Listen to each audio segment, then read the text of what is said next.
The Ryder Cup starts this weekend, a competition that began in 1927 and has grown more and more intense in its rivalry ever since, particularly in recent years. Europe have won 6 of the last 8 since 1995, including 2 of the last 4 away from home. So this is going to be a heck of a contest. It's impossible to exaggerate the importance of the Ryder Cup captains.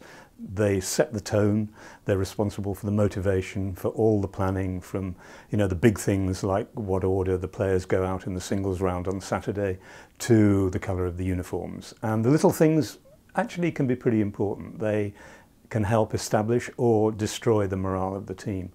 Last time, for instance, at Celtic Manor in Wales, the American captain Corey Pavin selected a wardrobe including a set of waterproofs that turned out, when it poured with rain on the first couple of days, not to be waterproof at all.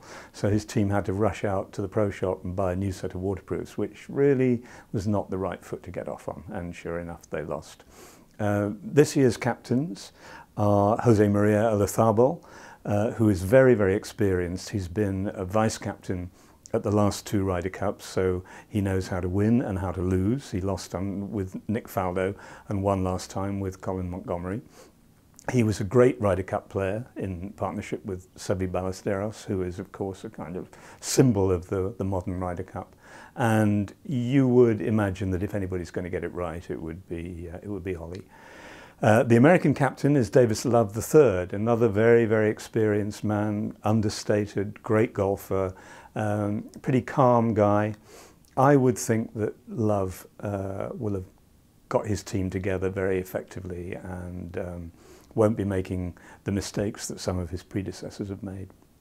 Home advantage is pretty important in the Ryder Cup. It's not absolutely crucial. It's been proved many times that you can win away from home, but you do have a big help from the crowd always. And we've seen in the past, particularly in the United States, that the crowd really likes to get behind their team.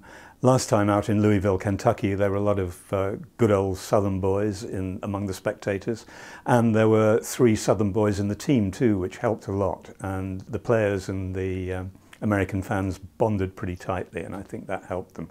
We've seen it work in not quite so palatable a way. 4 years ago, Paul Azinger, the US captain, told the home spectators to cheer when the European players missed a putt.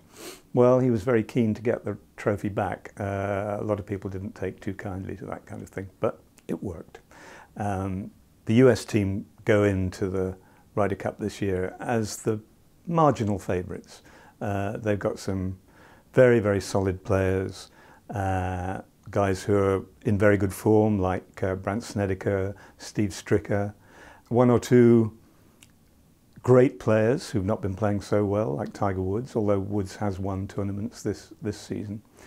The European team, they've got guys who've had great seasons, like Rory McIlroy and Luke Donald and Justin Rose, and also great Ryder Cup players like Lee Westwood, who was absolutely the key man. He was Colin Montgomerie's kind of captain out on the course 2 years ago.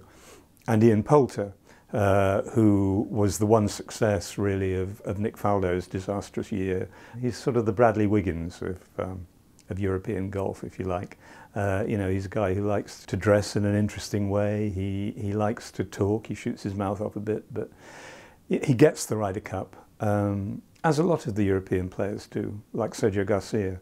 Even when they're not having a great time as individuals on the tour, something about the Ryder Cup is in them, in their bones, and it comes out. People who don't follow golf tend not to think about the Ryder Cup from one cycle to the next, but when it comes around, somehow it grips an awful lot of people outside its natural constituency. It's a brilliantly organised competition.